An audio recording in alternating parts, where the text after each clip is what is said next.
Good. Okay, up, there we go. So let's try that again. All right. Fantastic. Nope, that's not correct. There we go. All right, let's try that again. Dr. Joel Hunter here, Philosophy 135. Want to go over the moral status of animals with you. You've got 2 articles to read for this past couple weeks. You've had a good while to do that, but you've got a quiz coming up on Sunday, and I wanted to go over what's going to be on that quiz for you. And I don't have a slide deck this time, so this is going to be a rather quick run through of what you've got coming up. The reason that I did want to shoot a short video for you is because you've got a different kind of question that I want to make sure that you've got some time to think about before you open up the quiz. Now, it won't take you long to prepare an answer for it, but I'm asking you basically for a paragraph, to write a paragraph. And so I do at least want to give you a chance to write that ahead of time before you open the quiz, so that when you do come to that last question, that you can just do a copy paste and put your paragraph into the text box of the quiz. Boom, you won't be slowed down by that. However, there are fewer questions on this quiz. I think I've only got 15, maybe not even that. I think it's more like 12 of your regular multiple choice, multiple answer, true false type questions, and then that one short paragraph question. So it's fewer questions, same amount of time, but then I'm expecting you to do the paragraph ahead of time, and that way you won't get stuck. Okay, so first bit of news is that your performance on previous quiz 7, was excellent. I think the overall average was about an 88%, which is pretty amazing. So I'm thinking that the video that I shot last time, that last hangout we had, was really helpful. And I went through it differently than I had in the first few of them. So I'm going to try to keep that up, although the kinds of readings that we're doing now are different because they are in, ta-da, this book. Let me see the light. There we go. The Ethical Life. So now we're going to be doing a bunch of case studies of different moral problems. And this week is moral status of animals. Next week is issues of poverty and hunger. And we will go on down the line. I think one that will be interesting for us to look at and kind of timely, given the presidential election and some of the rhetoric coming out of that, is the readings we have on terrorism and torture, and how to think about that morally. So we've got some pretty cool readings coming up, and I think it'll give you a lot of stuff to talk about, with your friends and family. Great. So let's do this. Let's talk about the 2 readings. So you have 2 readings that aren't. It's not like exactly a pro and a con.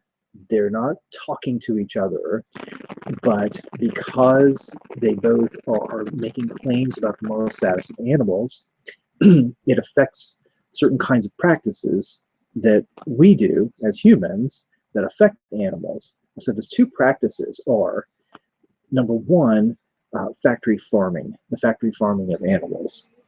And so that has to do then with our diets, essentially, and what is morally permissible or what is morally impermissible to eat, and specifically animals. So if you've ever had you've ever taken a position on vegetarianism, this would be relevant to that. If you've ever had that kind of discussion, this is an angle to bring to that discussion, which I think you'll find very interesting.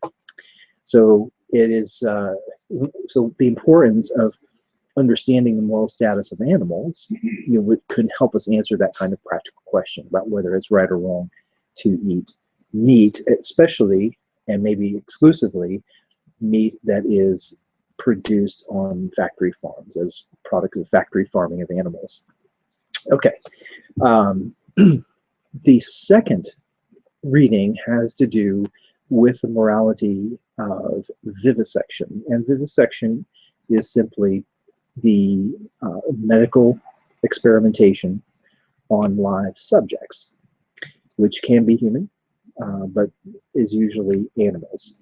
Now, wow, probably 20 to 30 years ago, this was actually a very big deal, not just in factory farming, but with the animal testing in the cosmetics industry, and in other kinds of household items that we use.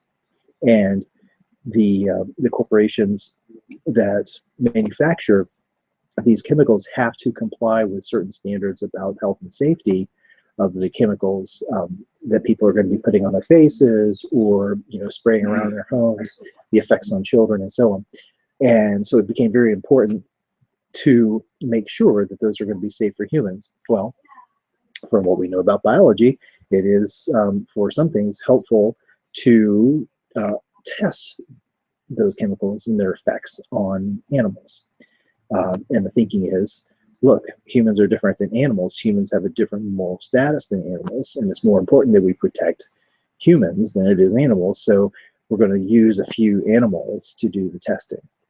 Okay, so that became very, very controversial, because some video was produced about what these tests actually require and involve, and it's pretty horrific. So Vivisection includes, then, I would say, things like that. Basically experimentation, medical experimentation on animals. It includes things like chemical testing, but then also medical experimentation as well. And so that too is common practice. And one reason that you would do that is you need a living subject in order to get a grasp of certain responses that obviously a cadaver will not give you. One of my sons did a science report on this process of testing the effects. I don't know if it was a medication, I can't remember what it was, but it was some procedure where they could affect the muscle fibers of the heart and how they fired, the nerve endings, in other words, in order to control heart rates. And this was useful for treating certain things. Getting off on a tangent, but the idea there is that you need to be able to test this. And so they used, I think in the article that he was using or reading, they used it on dogs. So they had some dogs that they used these tests on. And oftentimes the effects of doing a test like that, and others, is they have to euthanize the animals. So we have to think about, as a society and as individuals, as professionals, if you're in the medical profession, is we have to come to grips with the moral costs of doing those things. And so that's what the second article is getting you to think through, is how do we understand the moral status of animals when there is some sort of obvious good that would come from causing them harm, maybe temporary harm, maybe not like life-threatening harm in all cases, but in some cases it would involve taking the life of the animal. So anyway, that is the second reading, and let's go through them, what we're going to be talking about. I want to start with the Puppies, Pigs, and People.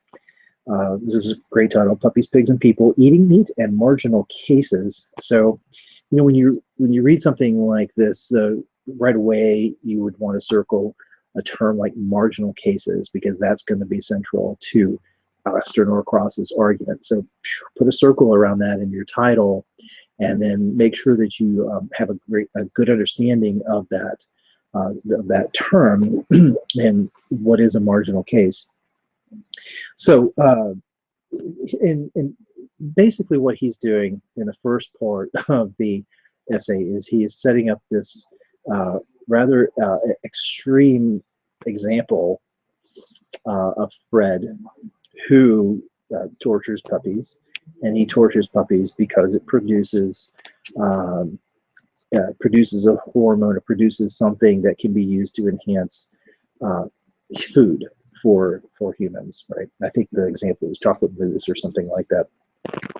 Anyway, the idea is that by the more suffering that you cause the puppies, the greater the product, the beneficial product, is produced. And then what is the benefit of producing that product? Well, the term is gustatory pleasure. So in other words, the delights of eating something that's delicious. And the whole point of setting up this really revolting example is to draw an analogy. And the analogy is with just as Fred does horrible things, mistreats these animals in order to produce some good for himself and others, so it is that our factory farms mistreat horribly animals, livestock, that we then slaughter and eat. In other words, we get gustatory pleasure from eating the meat of those animals. And what Norcross's main argument is that there's no significant moral difference between what Fred's doing and what we're doing.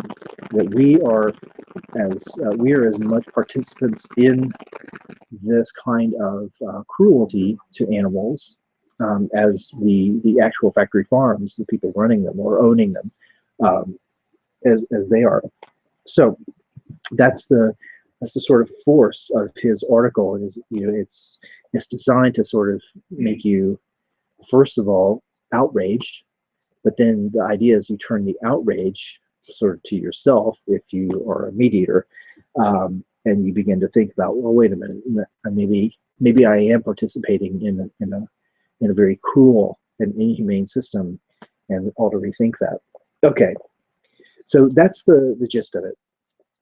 So it's not just that, what am I trying to say? It is not just that there is, some living being that suffers that's the issue, and that's bad, but it's that we are blameworthy insofar as we participate in that, in producing that cruelty. So that's really the thrust of the argument. So he goes through, and here I think this is the time I'll just turn to some of the key points for you on the quiz. We'll go this way because that's where I have some of my notes for you. So so the first point was what I just said, is that if you're looking for a moral difference between our behavior and Fred's behavior, you'd be looking a long time, because there is no moral difference. It's absent. There's no moral difference. The next point that comes up is a common response to this idea that somehow we're responsible, and that is what's called the causal impotence argument. And the causal impotence argument says that, well, look at, we're talking about a practice that is, if not worldwide, it's it's all over the world. And what difference is one person changing their behavior and now refusing to eat factory farm meat? What difference is that going to make? I mean, not a single animal is going to be saved as a result of that. So what difference does it make, to the actual stopping the actual practice? And then the moral value, what happens to that if I can't affect it? So this is trying to highlight the difference between, and this is a possible line of argument, because if you look at what Fred's doing in the analogy, Fred and then Fred's customers, it's a fairly small, self-contained society there. When you talk about agribusiness, you're talking about a huge multi-billion-dollar industry that reaches around the world, and then you're talking about millions upon millions of people who buy the products. and consume the products of agribusiness. At least we're talking about, again, we're talking about livestock here. So that's just not like Fred at all. And so where you could see I would not be causally impotent if I refuse to eat the material that Fred produces, that would affect possibly Fred's bottom line. But I can't affect agribusiness's bottom line just by refraining, just by becoming a vegetarian on my own. Okay, so you get the idea there. So the animals, if the animals are going to suffer, no matter what one individual does, like me, then the individual who does buy it really can't hold them morally culpable for the suffering of the animals. That's thinking, right? If the causal impotence argument works. So Norcross knows, and this is a difficult argument for him to refute, but he has two angles of attack that you should know about. Number one is he heightens the analogy by talking about the chocolate Alabama mousse. I'm not sure if chocolate mousse Alabama. And so this is, let me just find the pages for you. This starts on pages 290, no, bottom of 289 to 290, and so he talks about the cocoa production. So it is heightening the problems with I'm fumbling for words to try to put this in my own words. Maybe I should just read the section from where he talks about. Let me try it. Let's just read this short paragraph here where he explains this. If it is as obvious as it seems that a morally decent person who is aware of the details of cocoa production couldn't order a chocolate mousse Alabama, it should be equally obvious that a morally decent person who is aware of the details of factory farming can't purchase and consume factory-raised meat. So, in other words, if the causal impotence argument works for factory farming, then it should work for the chocolate mousse Alabama, but it doesn't, because no individual with moral sensibility would, having been served chocolate mousse Alabama one time and finding out what's in it, would ever say, "Oh yeah, well keep it coming, right?" Even if Fred assures him that, "Hey, look, we're just going to keep doing it anyway. It's not like you're going to stop the suffering of puppies." The point is that you are personally choosing to engage in a behavior that supports it, that actively supports it. So the causal impotence argument, if it works for factory farming, then it should work for chocolate mousse Alabama, but that doesn't seem right at all. So that's one response to the argument. The second is a more direct refutation, and that is the overcoming the concern that it's a numbers issue, and that we feel the impotence because we're talking about millions, rather than say dozens or hundreds. But the issue there is that the one individual changing their behaviors when it comes to this practice,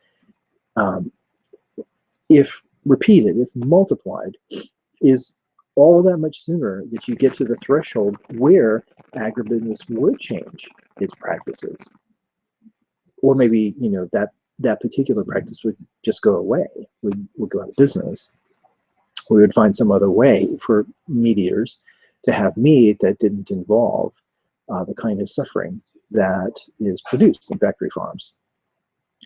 So that's the second refutation of the causal impotence the causal impotence objection, and that is that, you know, if you're changing your behavior, is making it one step closer to reaching that threshold where the system changes. But yeah, if you don't change, of course the system's not going to change. But if you change, and then people who know you change, and your community changes, and you see how it goes, eventually the practice changes. So you change now is that much sooner and closer we get to hitting that threshold where the overall practice changes. Okay, so hit that one. Causal impotence argument. It's a really important part because it's the most, probably the most serious objection to his argument, and so you should have a look at that. Let's see. So the we have an old friend showing up in Norcross's argument, and that is the doctrine of double effect. And so another objection is that, look, Fred does not intend the harm, but he does foresee the harm. Now, if you remember this goes back to scenarios like the trolley experiment or the trolley thought experiment, where if you're the trolley conductor, you're racing toward 5 workmen on the track, but if you divert onto a spur, there's only one individual on that end, and so the thinking is that one ought to divert the trolley, even though it's going to take the life of somebody. That would be better, preferable, than taking the lives of 5. So the thinking goes in some answers to that problem. Well, the whole the doctrine of double effect helps you resolve that moral puzzle by making the distinction between the effects of an action or choice that you intend, that you're aiming for, and those that you foresee. In other words, you're aware of them, but those aren't the ones that you're intending to bring about. And that is one way to resolve the choice to divert the trolley over onto the track or the spur with one person. Well, the doctrine of double effect, if you try to get Fred off the hook, off the moral hook for his practice of torturing puppies, and then by extension, by analogy, getting us off the hook for our participation in factory farming by buying and consuming the products of factory farming. By applying the doctrine of double effect, the Norcross goes through why this doesn't work. And part of the reason the doctrine of double effect is a valuable conceptual tool for resolving more problems is because you have in the background, and this is often forgotten, is that the effects that you're aiming for are noticeably or obviously better than the effects that you're not. Okay, so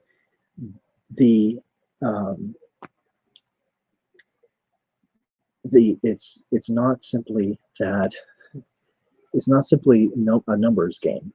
It is also that the effects are better. And so this is why Fred does not get off the hook with the doctrine of double effect, is because the effects you're weighing are, okay, on the one hand we have the suffering of puppies, and on the other hand we have gustatory pleasure, which is just this, which in the example is this amazing tasting dessert that we can make as a result of torturing puppies.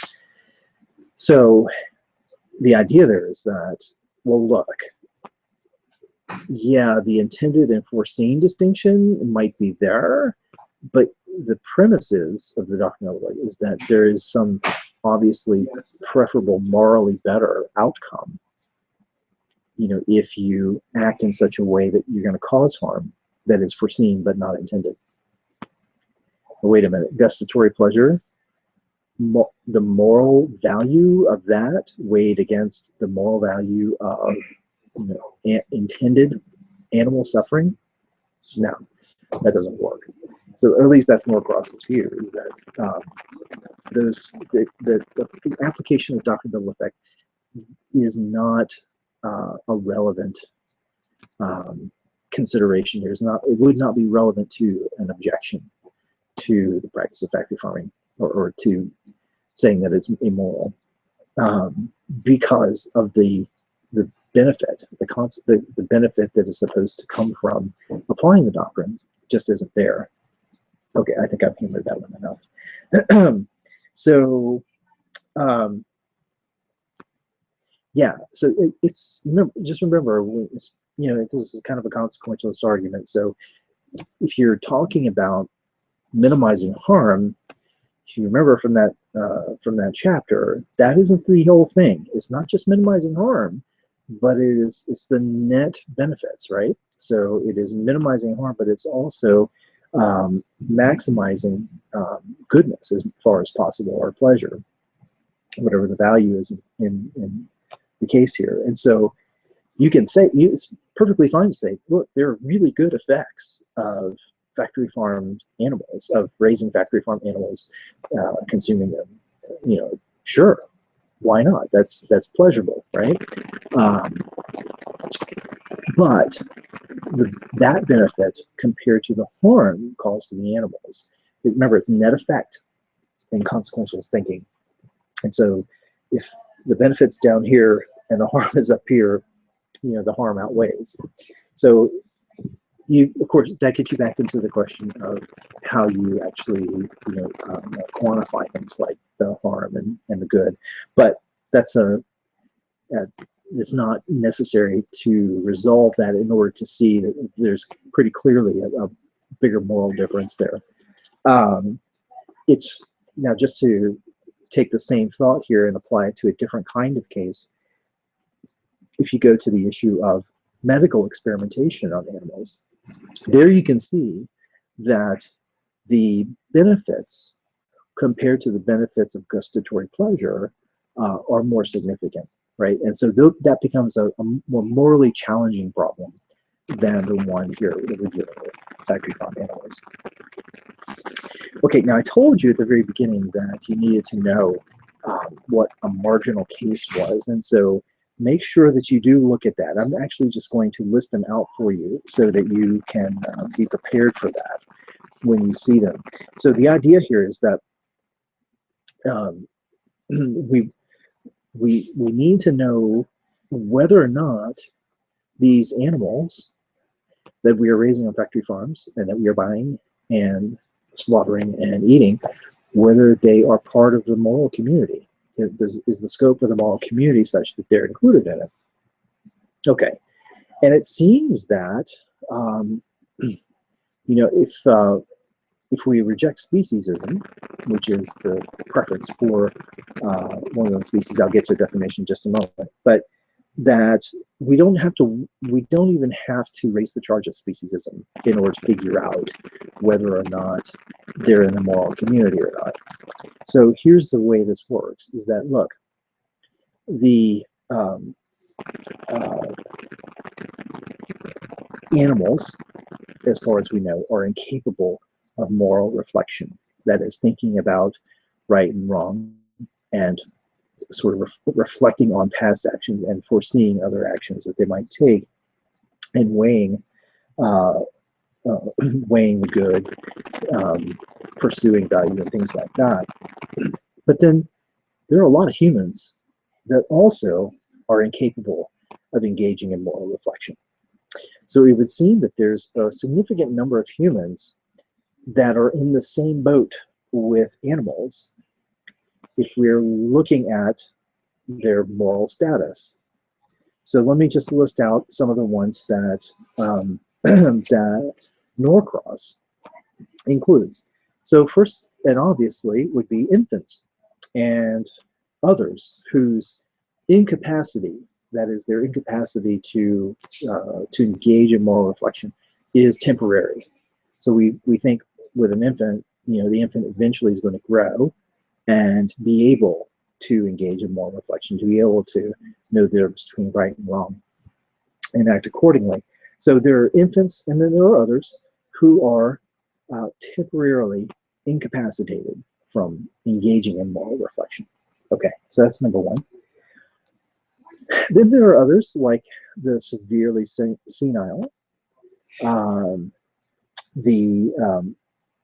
those in irreversible comas, and lots of other people who then at one time had the capacity for moral reflection but have lost it. Okay, so and lost it permanently, I guess, would be kind of a key point. So what do we say about the moral status of those individuals? Okay, next, and that's marginal case number 2. Marginal case number 3 then would be people who never had, humans who never had the capacity to engage in moral reflection and never will have it. So there we're talking about individuals with, say, severely mentally disabled. Okay, so they never had the capacity to engage in moral reflection, and they never will have it. So what is their place in the moral community? What is their moral status?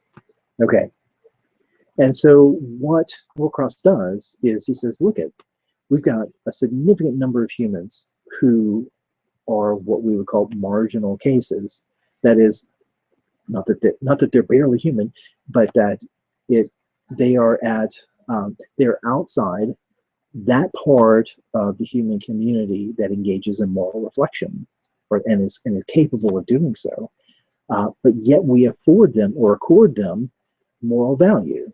Now this is going to get to the sort of the big distinction that he makes in his article, and that distinction is between the moral agent and the moral patient, and it's discussed in the little intro section to the chapter, as well as in the very last section of his article. And this is very, very important because individuals have, according to this distinction, the individuals have moral value, not only those who can engage in moral reflection. Those would be moral agents. Those are people who can understand the who can weigh moral considerations and then act on the basis of those considerations, who have a developed sense of right and wrong. So those are moral agents. Those are people who act who can act and do act on moral considerations.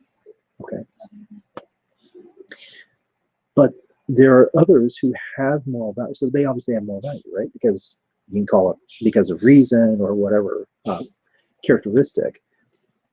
But there are other humans and animals then, who we would say are also of moral value. And here's the important part: to whom we owe moral duties. And those individuals we would call moral patients. Not moral agents, actors, but moral patients. That is, they can only receive moral consideration from moral agents, right? So moral patients would be individuals like animals and like marginal cases, that list I gave you about humans, of humans, to whom, so this is the important point, to whom we, moral agents, owe certain duties. And that would be things like not treating them cruelly. Okay, so that is what's on your quiz for the first reading. So now let's look, let me see if I can grab it from the actual article. Definition of speciesism. Why did I not write down the page number for this? Maybe I'll just grab it from. Okay, here we go.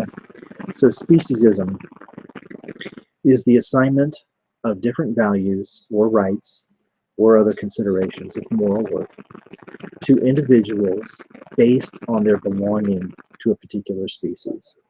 That's speciesism. That is, in other words, you are privileging individuals on the basis of their belonging to a particular species, and you are assigning to the members of that species different values or rights or moral consideration or considerations of moral worth, and that you would not assign to the members of a different species. So that's the speciesist claim. Okay, and this gets to the heart of what Norcross was saying about the importance of that distinction between the moral agent and moral patient, is because speciesists, that's what they're confused about, is that they fail to distinguish between a moral agent and a moral patient. Because if you made that distinction, your species membership would not be the deciding factor as to whether you are owed moral duties and moral considerations, right? You may be one of those marginal cases of human beings that you are incapacitated from moral reflection. You know, we still owe you moral consideration, and your life has moral value. And so we would say the same for animals. Okay, great. All right, so let's talk about Fry.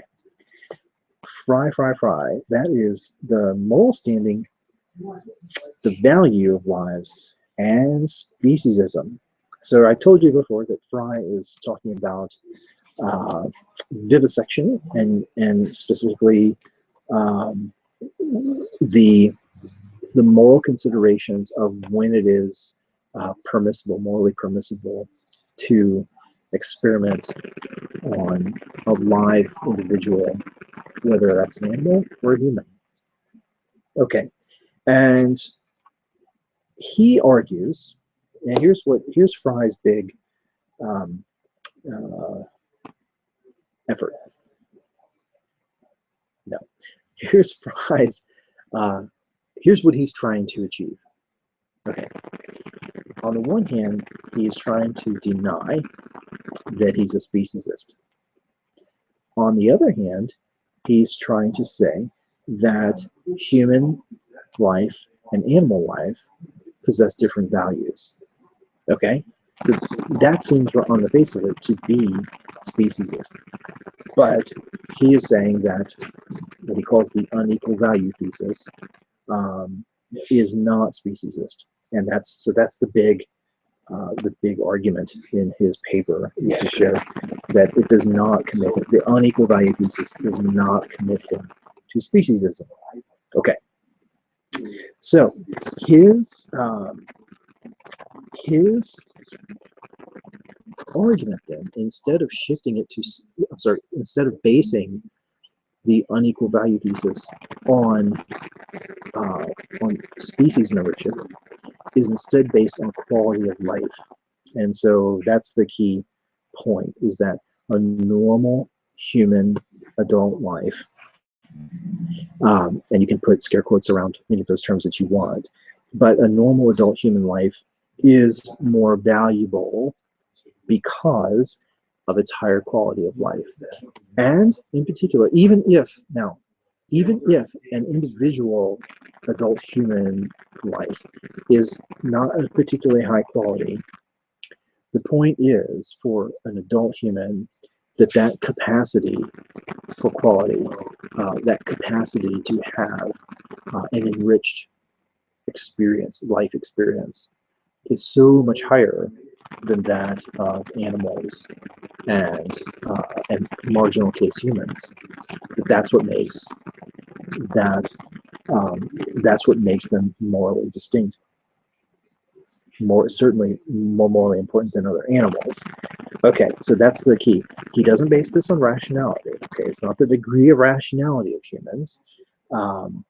It's not a religious argument about the sanctity of life. It isn't that. It is not species membership, but is instead the value of one's quality of life. And that for normal adult humans, that capacity is massive. Okay.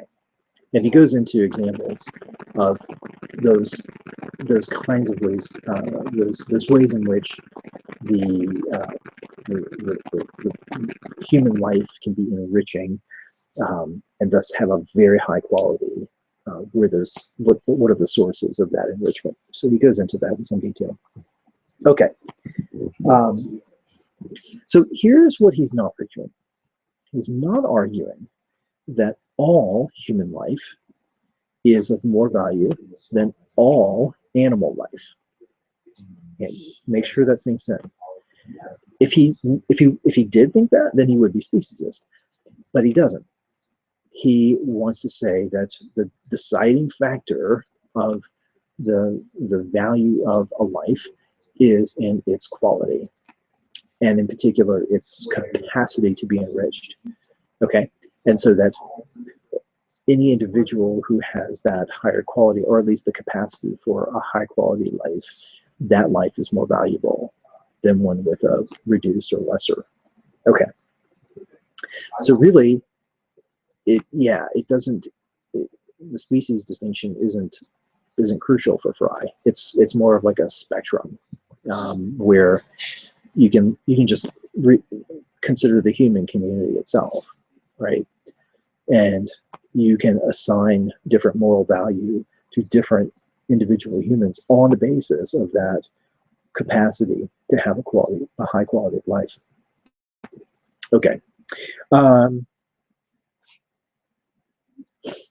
So let's take an example from his text and just see how this plays out. So what about a rabbit? You know, rabbit was a common animal for chemical experimentation and medical experimentation. So what about rabbit's quality of life? You know, it seems just intuitively that a rabbit's quality of life would not be as valuable as a human's life, or at least a normal adult human. So why isn't it? You know, what is the important point there? You know, one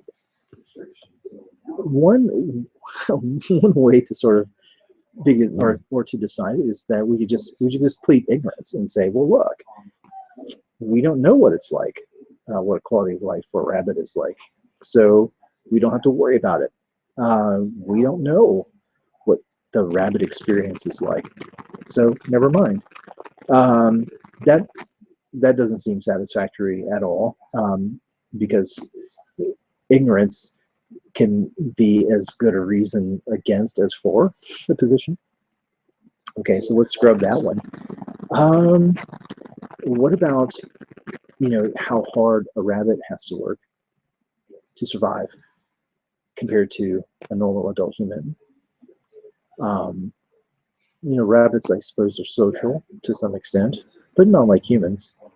Rabbits got to work really hard to survive. Is that the reason that the rabbit's quality of life is not as great as a normal adult human? Well, no, because mere survival has nothing to do with quality of life. So that's off. That's off the list. What about lifespan? Maybe the rabbit's quality of life is not as great as a human's because it's shorter than an adult human. So for that reason, the rabbit's quality of life is not as great. Again, life extension is not necessarily any indication at all of the quality of life.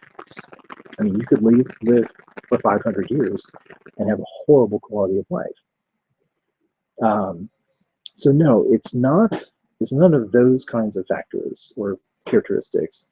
Instead, it is what I said earlier. It's that scope of potentiality for enrichment that a rabbit has is much, much less than what a human has. And to give some idea of that, the kinds of experiences that a human can have, to experience love, for example, art, music, the pleasures of community, friendship, and so on. Those kinds of things are what would be in play when we're talking about the scope or potentiality for enrichment. Okay, so that is what then makes the rabbit's life not as great a quality as the normal adult humans. Okay, let's see. So Fry calls himself a restricted vivisectionist, and because he supports the unequal value thesis, excuse me, let me just get a sip. Because he, is he argues for the unequal value thesis. This means that he supports the practice of surgical operation and research on living animals and humans, as long as they have a lower quality of life than we do being the normal adult human. Okay, so that's important. We're not talking then about the dissection of cadavers or dead animals. We're not talking about that. We're talking about experimentation on live individuals, whether human or animal. The deciding factor then is it would be permissible as long as they have a lower quality of life than others. Okay. So the consequences of this are significant when we think about, going back to the previous article, when we think about those marginal cases. It would seem then, if we talk about marginal cases in Fry's essay, that we are, all of a sudden, we're bringing in the possibility that all of those kinds of individuals who do not have the capacity for moral reflection, humans now, that there doesn't seem to be any morally decisive reason to not experiment on them. So remember what those are: infants and those who have not yet developed the capacity for moral reflection, the extremely senile, and those, say, who are in a coma, irreversible coma, who used to have the capacity for moral reflection but are never going to have it again. And then what was the third case? The third was, let's see, was it infants, senile, and then those who never had it and never will, those who are severely mentally disabled. It seems like if Fry's position is correct, that it is morally permissible to experiment medically on those individuals. Again, going to the quality of life. Now, we would, I think, need to go through some considerations of the quality of life, say, of the senile individual. Oftentimes we are projecting our own, we project our own, our own experience by being affected by the reduced quality of life of the senile. But that would be that our quality of life is being affected by having to be the caregivers or something like that. But do we really understand what the quality of life is for someone like that? And the same would be true for an infant, for example. I mean, that we can all agree that they don't engage in moral reflection. So anyway, it seems that for Fry's position, not to get something like really close to Nazi kinds of practices in the 1930s, that there has to be some other consideration there to be talking about when is it appropriate to medically experiment on humans. Of course, in standard practice today, it would actually be normal adult humans who would be the subjects of medical experimentation because they're capable of giving consent to participate in it. Okay. All right. Last thing I want to talk to you about then is your essay, And all you have to do is write a well-developed paragraph, okay? And the topic sentence is simply going to be whether you, it's okay, let me back up, sorry. You're going to choose either Norcross or Fry to write a paragraph about. And what you're going to do is you're going to think about which of the normative theories that we've been looking at in the semester so far, you know, so starting with natural law theory and working our way forward to ethical pluralism, virtue ethics, feminist ethics, and so on. And I list them out in the problem. Let me just go ahead and list them out for you now so that you can scratch them down. But it's basically all of the things that we've looked at up until this past week. So natural law, ethical egoism, consequentialism or utilitarianism, Kantian ethics, contractarianism, ethical pluralism, virtue ethics, and feminist ethics. So what your job is to pick one of the authors for this week and then figure out which of the normative theories in that list best represents the position that that author takes. Okay, and that's the first thing you got to do. That's your topic sentence. Let's say you pick Fry, and I don't know. I'm just gonna go out there and say, look, H.E. Fry's position about restricted vivisection and the moral status of animals is best represented by Kantian ethics. Okay, and then what you do from that point, that's your topic sentence.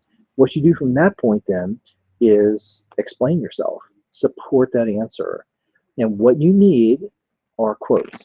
You need a quote from the article that you've selected from either Norcross or Fry.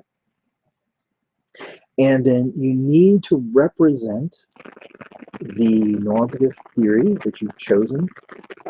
You need to make sure that you speak about its key principles accurately.